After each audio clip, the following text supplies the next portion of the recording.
Hello and welcome back to another episode of Beyond the To-Do List. I'm your host, Eric Fisher, and this is the show where I talk to the people behind the productivity. This week, I'm excited to welcome back to the show Bryan Falchuk. He's been on the show before. Last time it was to talk about his book, Do a Day, which is a great episode to go revisit. I'll make sure to link up to that in the show notes if you've not heard that one before or want to go revisit it. But this time, we're talking about his new book, The 50-75-100 Solution, Build Better Relationships. And the reason that this book is important when it comes to productivity is that a lot of the productivity friction that we have comes in the form of relationships, whether that's professional relationships or family or friends or romantic relationships.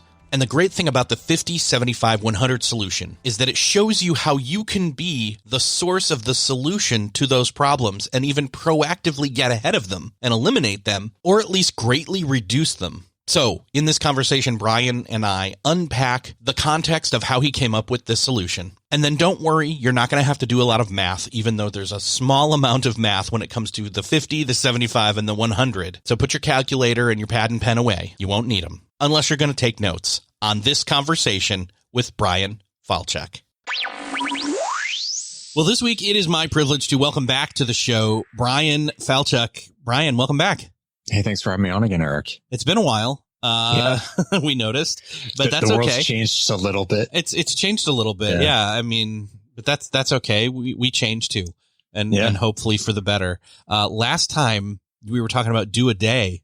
Yes. And, that was really fun. In fact, I'll link up to that in the show notes for this episode. This one's different because we're not talking explicitly or specifically about productivity, although that's what the point of this whole podcast is talking about all the tangents of productivity, and one of those being relationships and the friction that inevitably comes about. So we don't get to just work on our own, even if we are like solopreneurs or, we don't work on a team, or like ultimately you interact with people. There's no way around that. And so how productive and enriching or positive that is matters for our productivity and for the value, like how much we value our life and get back from it. Yeah. We've been talking a lot about actually in recent times on this show, the intersection between relationships and networking and productivity, as well as how technology plays into all of that in terms of, Zoom burnout and things like that. And in fact, I think one of the things is, sometimes people are doing just audio calls or all of these video calls, which, it's the reason that Zoom burnout is a thing. It's not that just you're doing a lot of them. It's that it requires a different set of paying attention skills to look for the cues, right? Yeah. So the energy spent is totally different. Like you have a phone call and you feel like you need to thank the person. It was like a nice little treat. Yes. Yeah. And that's, I still, for the sake of bandwidth, it is what I always say.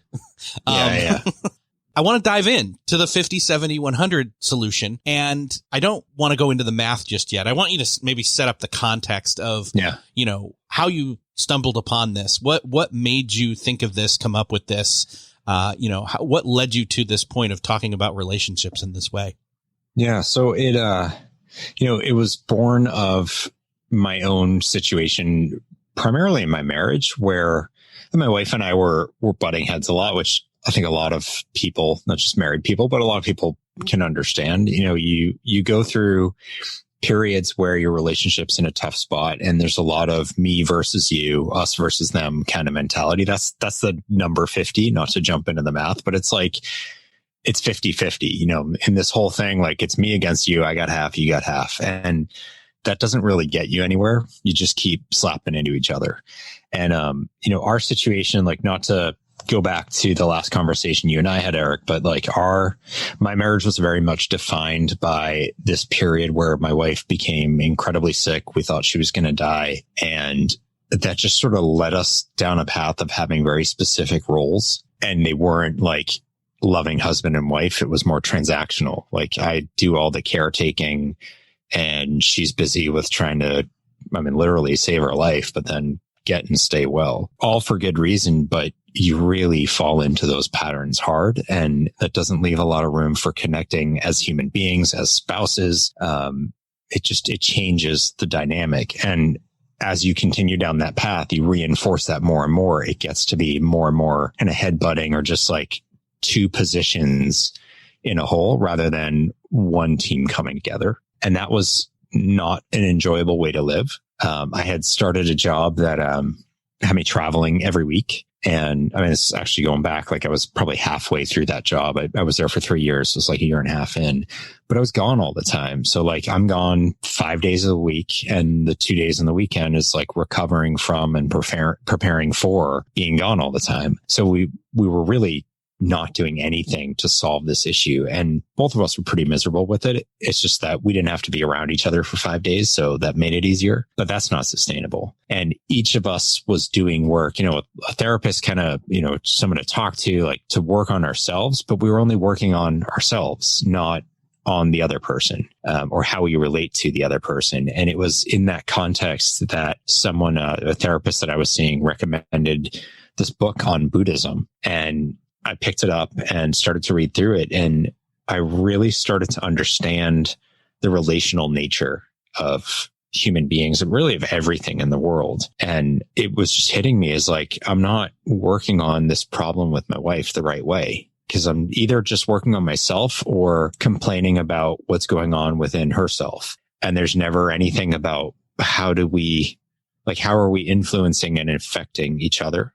And so that for me was like, there's something more to this that I need to explore. And the deeper I got into the book, the more books I wanted to read. So I went down this rabbit hole of really getting deep on a lot of the principles in Buddhism that honestly were like getting me excited by the path of changing this dynamic.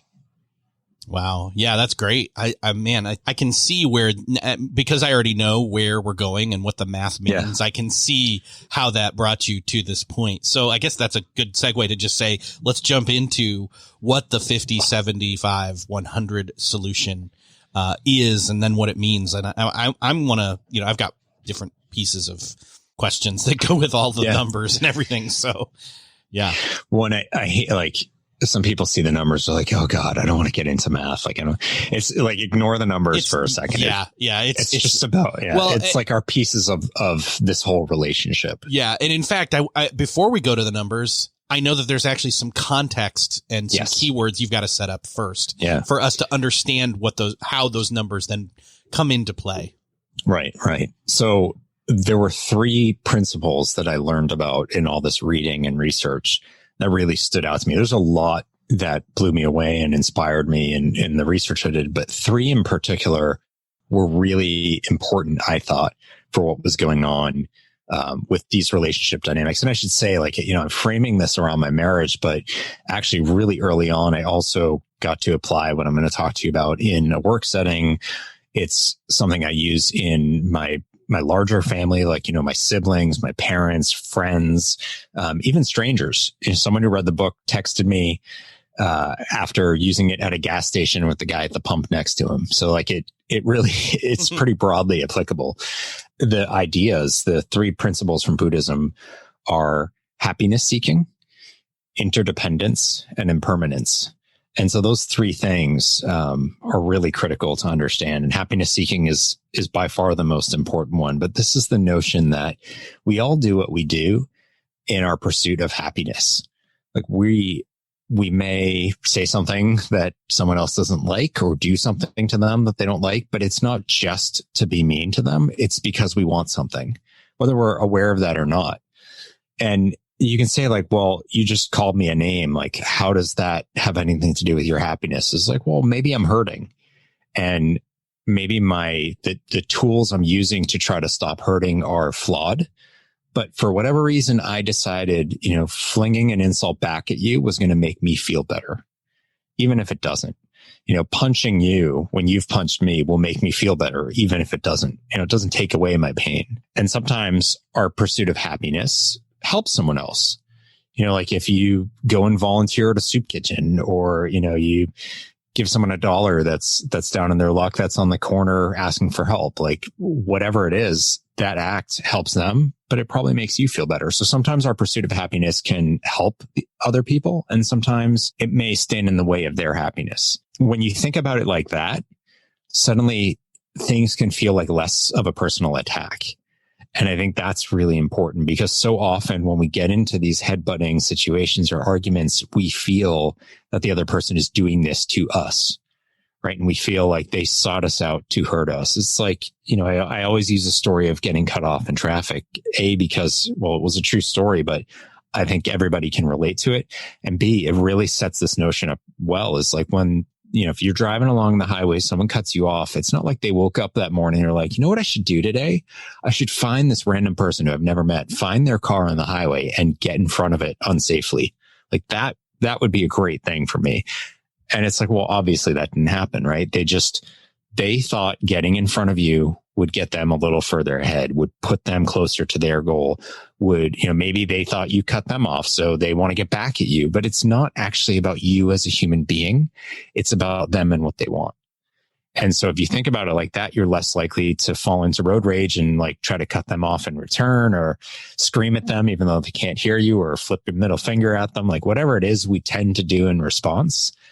If you don't see it as being personally sought out to be wronged, it's much easier to choose a different path in response. So happiness seeking is incredibly important, especially in these heated moments where we would feel like this person's doing something to us.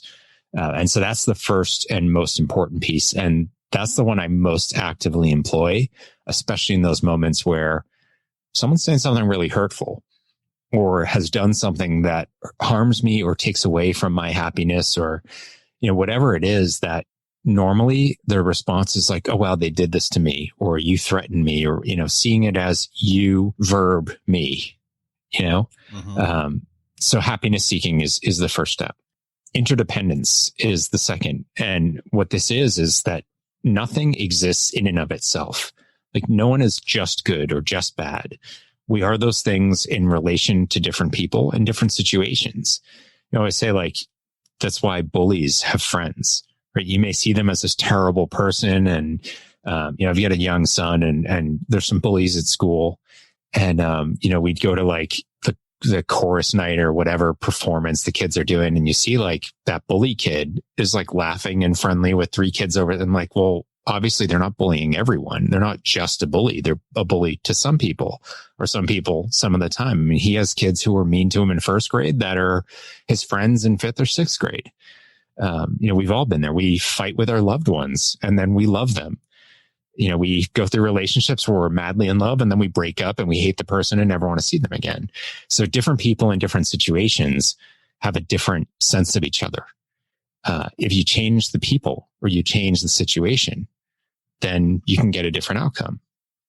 You fight and you make up. You have a conversation about it. You change the dynamic of the situation. You understand each other better and you're in a good place again.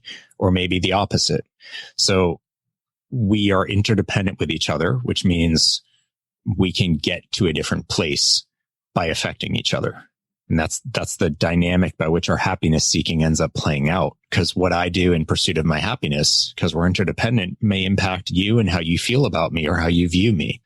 And the last piece is impermanence. And this is the notion that the only constant is change, right? Everything changes, even just aging. Like everything is slightly different from moment to moment, but certainly over long spans of time, which for me really just gives us hope. We feel like all we do is argue. We'll never get anywhere. This person's always going to be difficult, but there's something changing in them and in you constantly. What if you can tap into that? And because we're all interdependent, if you change or you change that situation or they're changing, the situation's changing, which means we can get a different version of them because we're all interconnected. And the way we affect that change is through getting at or appealing to the happiness seeking that's going on. So there's a lot, but these three things really go together. We've got the way to think about it and the tool to use to make change. We have the connection between all of us that allows that tool to actually have an impact. And then we have this reminder that it's worth the effort because everything changes. So it doesn't have to be like this always and forever until the end of time. And that's kind of the backdrop to 50, 75, 100. Okay, so now that we have not just set up the premise and the context, we can now get to the actual mathematic equation, the numbers themselves, which honestly are not at all complicated once you explain it. So go ahead and walk through it. And it's much easier with a picture. So if anyone's listening and you're by like a computer or something, just go to Amazon and Google 50, 75, 100 solution, and you'll see the cover art and you'll be like, okay, I can follow along. So I was saying the 50-50 of a relationship, me versus you. And on the cover, there's two like paper doll people. We, instead of seeing it as 50-50, and the 100 is just, the 100%, the whole of the relationship. So we've got the 50, everyone gets that. But actually, I see it as 4 quarters rather than 2 halves. And the reason why is because each of our 50% is split in half between our actions and our reactions. So our actions are what we're choosing to put out into the world of our own free will. Our reactions are how we're responding to what the other person is doing. And we can choose to put something different out into the world. That's not new. But what I realized is my reactions are based on, I'll use the example of my wife because she can't hear me right now, so she won't get mad at me for focusing on her. She's doing things and I'm responding to that. I have a choice in how I respond. It doesn't mean it's easy. She calls me a name or says something mean or whatever. Doesn't mean it's easy to not react poorly to that, but I still can. And I think it's important to recognize that as like you have a choice. It's like, well, wait a second. That person just punched me. I don't have a choice. I didn't ask them to, they just stole my wallet. I don't have a choice. It's like, it doesn't mean it's easy, but you always have a choice in what you do in response. Even if there was nothing else that came out of this solution, just this one piece, you can choose your reaction. You can choose how to react. We often dumb down and think, oh, I don't have a choice. I'm a victim. In other words, that is, when we first come to acknowledge that isn't true, that we are not a victim. No one's again, it goes back to what you were talking about earlier, where the person didn't wake up just to offend you today. Yeah. So, right. So this is where happiness seeking comes in. If you can understand a different motivation that's less about coming down on you and just making your life suck, it's a lot easier to react differently. And the reason why I'm not focusing on the actions is most people accept that what I'm doing of my own free will, exclusive of that person's actions. Yeah, I can choose to do good things with that. But then they came along and they were so mean and they did this and they did that. I didn't have a choice but to react in this way. So the reactions are where we tend to have more of our problem. And the reality is it's still a choice. And the reality is if we change the way our mind is framing what they just did, whether we are consciously trying to react differently, we probably will, because our energy and our emotions are different. So you receive from them and you process with this idea of happiness seeking, and then you choose to put something different out in the world. And this is where it goes from 50-50 to 75, because over on their half of the problem, they're split in half, just like you are. They've got actions and reactions. So half of them is a response to what you're doing, which means if you put out a different version of you, if you choose to make a different reaction to their behavior, you're giving them a different version of you to react to in turn. So they say something mean. If you give them a better version of you, their reactions could go in a better direction. So you end up going from just controlling yourself. I can only fix me. They're the problem. Now you have control or influence over 3/4 of the problem, because you control yourself. You choose better for yourself and you're influencing half of them. So 3/4, 75% of that relationship problem are either directly or indirectly under your control and influence. That was the wake up for me. Is like, it's not hopeless. My wife will never be nice to me. Or, I told the story of a coworker who was trying to get me fired. Like, I can't do anything about them. Well, wait a second. What if I respond differently? What if I don't feed into, like with this coworker, she's setting me up to look bad in front of our boss. Like, what if I do different than what she had preconceived in her head was going to be my response? She thought I'd go nuts when she threw this bomb and, argue and she would just out argue me and win and I get fired. What if I don't go into that? What if I choose a completely different path? I might get a different response out of her. So now instead of just feeding into it and like 50-50 with her, I would lose. She's super respected, super smart. She was a litigator.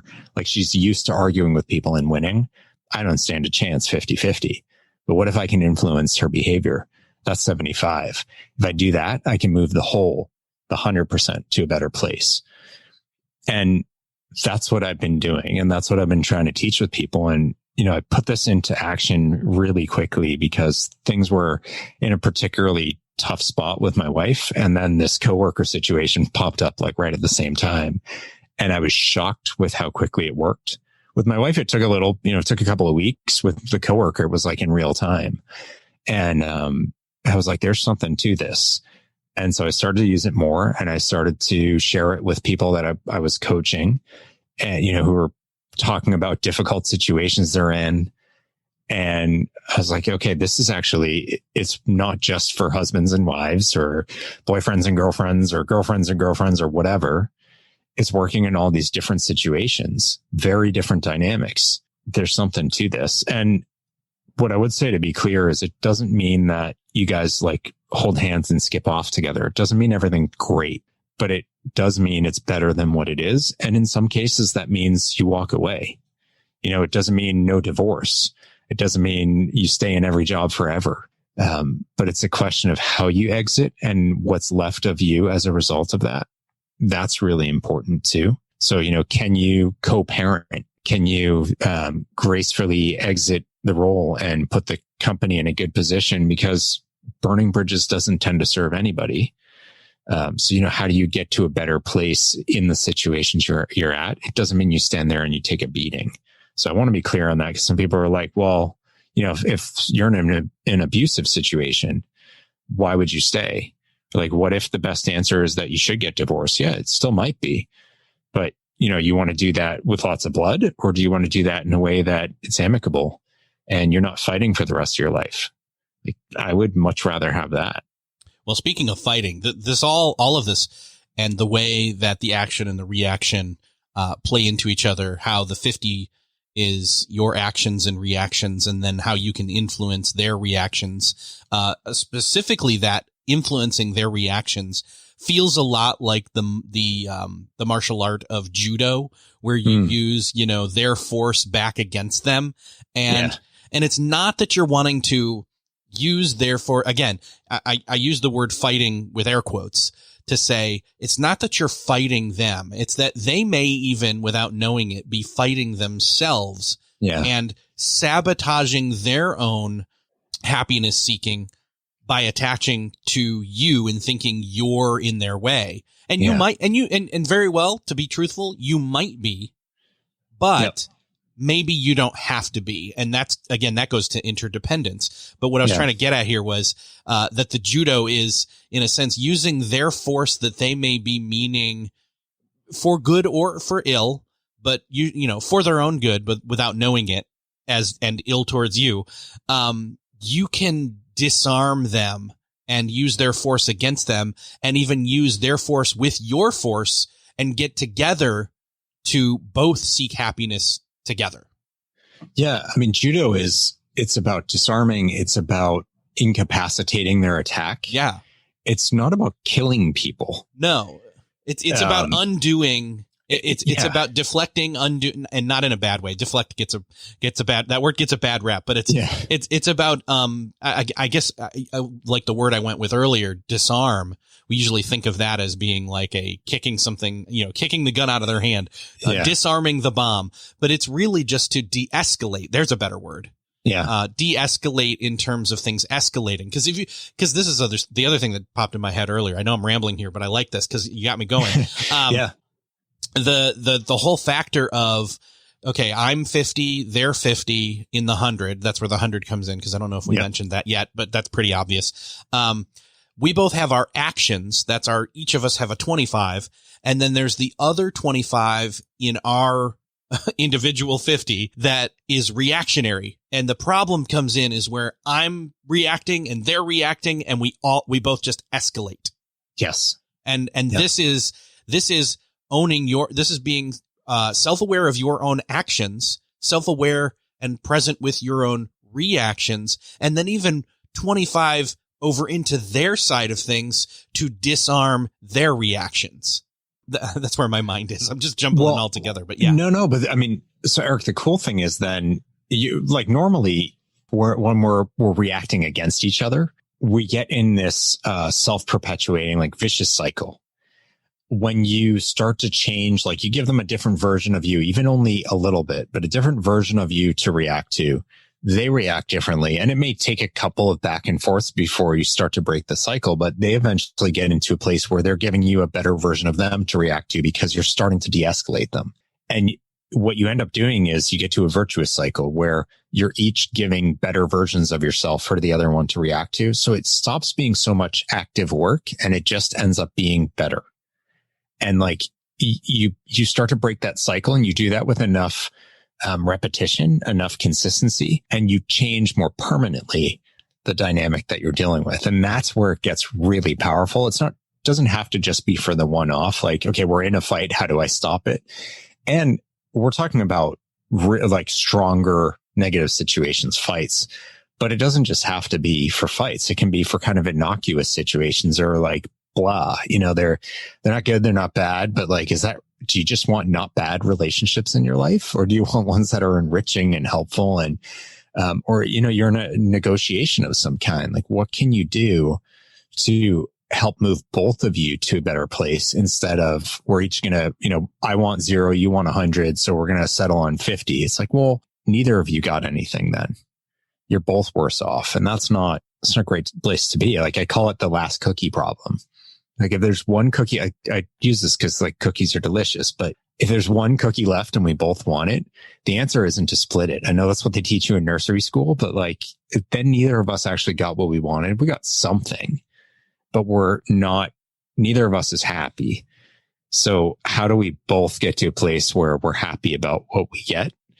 Even if it means, one of us walks away with nothing, or neither of us gets what we wanted, but we've come to a new understanding where we appreciate getting half of it. Each of us is good. But if we just split it right off the bat, like we're not ready for that. Now we've each compromised and maybe don't feel good about it. Interesting. Yeah. Well, and the other piece to this is that it's not about every single individual encounter you have with somebody. It's, in the workplace, which is a lot of where this comes into play, or even you're constantly going to be working with some of the same people over and over again, repeatedly. They may come and go in seasons, but it's that long-term, de-escalation and setting of, how do we optimally work together towards both of our happiness? Things that comes to mind for me is that, I may not even fully be aware of what I'm needing clarity on to seek in terms of my own happiness. And so I should afford that doubt to somebody else. That's kind of the way I see, influencing their reactions, is that in that disarming, we can get to, well, what's the real problem here? Because sometimes that's even something that's unknown to both people until you really start to dialogue. Right. And each of you probably has a sense of what it is, and you're both wrong. Right. So like you got to come together to figure out where the actual problem lies. And it's probably a misunderstanding of the other person. Again, like it's the happiness seeking. So what are you doing to get to a place where you understand, where you can appreciate what might be going on in their head? And I think, again, that's one of the things that just we just don't go that far. We go to, we spend a lot of time thinking self-help, where, okay, how can I be the best me? And, or we'll take it one step further and we'll say, okay, well, how can I react to other people better? How can I still remain aware of my choice that I always have as to how I am going to react? But we don't take it one step further to the influencing their reaction or even disarming their reaction, because we feel, no, that's on them. Like if you're going to react poorly to me and I'm being good to you, like that's on you. And to a point that is true, but that's not really what you're saying here. Right. And the idea of actually pausing and thinking about what someone else cares about, anytime you can pause, you're going to probably get to a place where you start bringing more rational thought into it. So a piece of this is all just about like buying yourself a little bit of space to think and think about values. But here, like, you don't know what they actually care about, but it's worth trying to think about it. And for a lot of people, you know, when I work on this with them, their initial response is like, they just want to be mean. I'm like, nope, that's not it. You're still like, you're at the reaction space. So why might they want to be mean? Like, you got to get to what actually matters to them. And, you know, my example with my coworker was interesting because she had been going after another one of our peers really nastily, and no one really knew why. And it was like, oh, they just hate each other. Like, anytime someone says just, you should know, like, okay, what you're about to hear is probably not true. It's an oversimplification. And then she and I were really good friends. And then boom, one day she came at me really hard and sent a very nasty email to our boss, the CEO, myself, and our CFO. And it was like laying out all of the ways that I'm super incompetent and ruining the business and need to go immediately. And, you know, what could my reaction be? Oh, great. Now she hates me too. Like, yeah, maybe. But is that helping me? Is that going to inform me on what I need to do in response? Because the gut reaction is to just like bite back. Like, she had all these bullet points with all these quote unquote facts, and I have the data. None of what she's saying is right. So I'm like, I can refute all this and I can point to the source of the data, but that's what she's expecting. So like right now, what she wants for whatever reason is for me to get agitated and fly off the handle and say things that she's probably anticipating I'll say, and she's probably got a response ready to go for that. So stop. Like, that's not going to help me. So just feeling attacked and wronged by her is not actually setting me up to navigate this effectively. So I needed to pause, and I couldn't totally understand what she wanted. And I will say, like, what ultimately came to be, I never would have seen that coming. Turns out, like, she had screwed something up very, very seriously, and it was pretty dramatically putting the business at risk. And she was trying to hide it. And she's very smart and is certain of her intelligence. And so her view was she's the only one capable of fixing this. So she has to do that before anyone finds out what happened. Versus like, wow, I found a problem. Let me rope in my peers and let's see if we can solve this together, which would have been the right answer. So anyone who was stumbling upon this problem to expose it, she would then go crazy on, because that was a risk to her plan and her employment. And she just thought we'd mess it up further. So I didn't know that I was starting to expose the problem. I was just going about running my function, and in the course of that, things were coming out, and I was alerting the business to it. I had no clue what the reason was behind it. And now I know, she was afraid that I was going to expose her. Same thing with our peer, that he was doing things that would have put her problems front and center, and he didn't know either. But, on the surface, like, you just look like she just randomly hates us all of a sudden, and she likes to argue. So, okay, maybe all that's true, but that doesn't really put me in a position to figure out how to respond. And so if you can't find the root happiness that they're after, then you need to ask. And that can seem difficult and scary, but you have to engage in a way that allows you to, instead of blocking them, which is how they see you, that you stand in the way of their happiness, like, appear to be stepping aside and putting your arm out. It's like, let me help you get to your happiness. Tell us what you're looking for. So how did you do that in this case? Like, what did you do? Well, so she sends this scathing email, and it's like 5 or 5:30 or something on a Friday afternoon. So of course it's like end of the day. Thank you for ruining the weekend. That was awesome. And normally I would go off and be like, this is wrong, and whatever. But I just realized, like, hang on a second. I don't understand what she's after. None of this data is real. So like, it's not that she doesn't know the data. So she's either making this up or someone gave her bad data. And like, in either case, that's a bigger thing than I'm going to solve in a nasty email. So I can't just bite back. And by the way, the CEO is watching. So if she sends this really scathing email and I know she's wrong, ultimately she should look unprofessional for doing that, or she will be found out to be wrong about it. But if I go down that same path, then I'm going to look unprofessional and wrong as well. And if I'm interested in staying employed, I want to stay on the right side of this. So I can't engage in this kind of childish name calling accusation thing that she's trying to pull me into. So the first thing I wrote in my email back was thank you, which I will say, like, my teeth might have been gritted together while I was typing those words. But I was like, I know I need to do this, but it's killing me. But I'm reading about the stuff. I believe in it. So I'm going to live it. Worst case, like, she's going to win if I engage.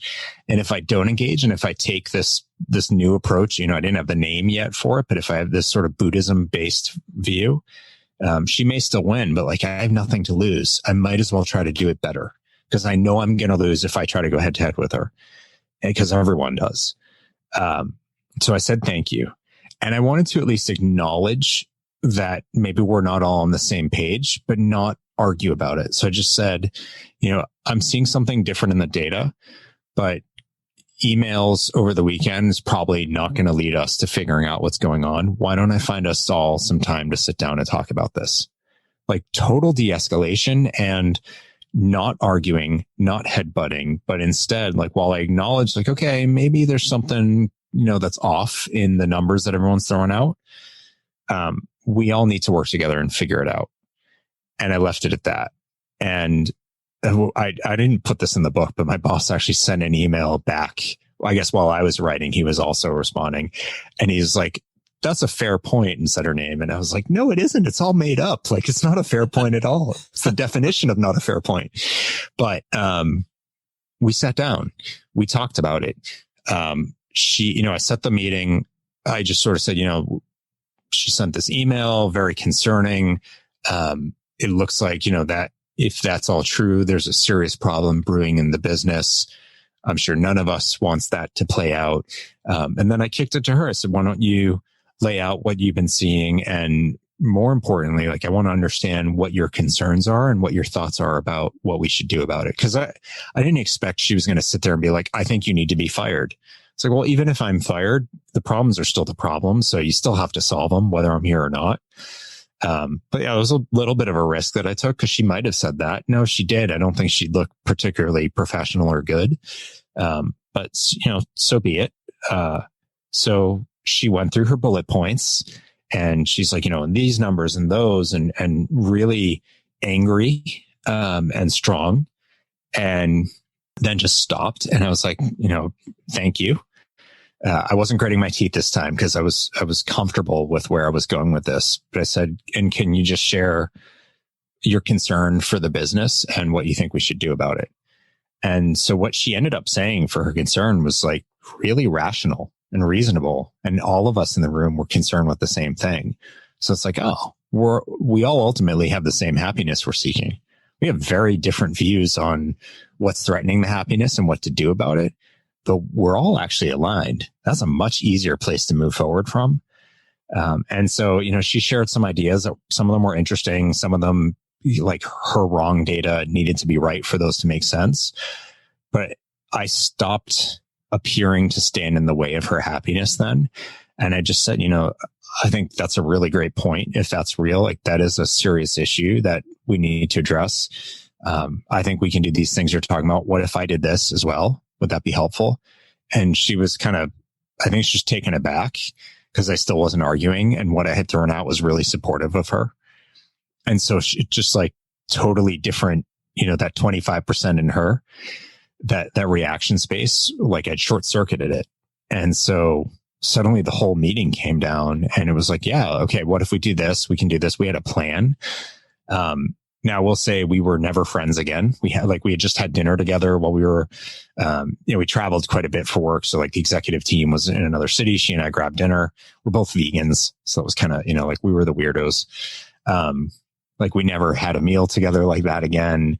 It was professional, but not friendly, but we could do it. We could work together, and it was real. And she never came for me again. She never pulled one of those stunts again. And, that's a really good example of, like, it doesn't mean you're all hugging each other and it's all good, but I would definitely take where it went to from where it was. And that gave me the space to get on with my job, which is a big, important and difficult job. And I didn't have time or energy to spend on the sort of games that she was playing. And it turns out within a few months, the problems had come out too clearly. She couldn't hide anymore and she ended up leaving. And I'm not going to, that was not my happiness. Like, it was a lot easier without her there, but the real issues, like the problems were real. They had impacted the business. We missed our chance to get in front of them, and trying to clean them up wasn't great. So, if we all cared about the same happiness, which is what we figured out in that meeting, wouldn't it have been great if we could have gotten to that in the first place? And that's what I saw with my peer who she was fighting with. Like, that was 8 months before she took me on. What if we had gotten to that point then? So it's like, not only does this approach work, what a waste when we don't use it, because we could have avoided this whole mess. And there's hundreds of people working in that company that would all be in a better place, and the company would be better financially if we didn't have to deal with that. So it's not as simple as just like two people who don't get along. There's all kinds of different repercussions to that all over the place, whether it's, in your home, in your business, in your family, whatever it might be. It's not just about that one interaction between the two of you. Relationships stand in the way of everything or facilitate everything. So it's really, really powerful. You can't get away from it. It's great to hear an example like that, in the workplace, as well as, how you originally started getting into it, which was, basically the most important relationship you have, your marriage. And so it's great to see that this principle, this solution, it is kind of a one size fits all, because it's always about you and the other person. It's always about, in whatever relationship it is, it's about having that, in mind. So it works. So yeah, totally. Well, this has been great talking again. And I want to put everybody over towards where they can either find out more about you and or grab the book. So where would you like me to link up in the show notes? And you can shout that out now here too. Yeah, so people can go to bryanfalchuk.com. It's BryanFalchuk.com. And you can get to all of my books, and we've got stickers and hats too, and other fun stuff. And if they've heard the Do a Day episode, there's a masterclass for Do a Day now. So you can actually engage in that and take yourself through the journey to go out and do it and live a better life every day. Nice. I'll link up to all that in the show notes. And Bryan, keep me posted on what you're working on next. And great talking with you. You too, Eric. It's great. Well, that's another podcast crossed off your podcast listening to-do list. I hope that you enjoyed this conversation with Bryan. I know that I did. This was something that kind of, honestly, if I'm going to pull back the curtain a little bit, really reveals something about me. I am too reactionary when it comes to my wife and my kids and even other people. And this is something that I am personally working on. So to be aware of this, to have self-awareness of it, but then self-awareness of my awareness of other people and their factoring into the 50, 75, 100 solution, but also my part in their reactions, kind of mind-blowing. I've been sitting with this now for a few weeks since we recorded this, and it's done some good for me to re-listen to the episode. And so I know that if you've made it this far in the episode, you've probably had some benefit from it. If you would do me the favor of sharing this episode with somebody else that you know needs to hear it, a lot of good is going to come from this episode and this solution. Because if you look around at the world, that's where we're at right now. People not really listening, just reacting, just escalating back and forth. And that's not any good for anybody. So if, again, you would do me that favor of sharing this episode with somebody, you can click the share button here in whatever your podcast player app of choice is, or head on over to the show notes at beyondthetodolist.com, where you'll find your choice of share buttons there. Thank you so much for sharing. Thanks for listening, and I'll see you next episode.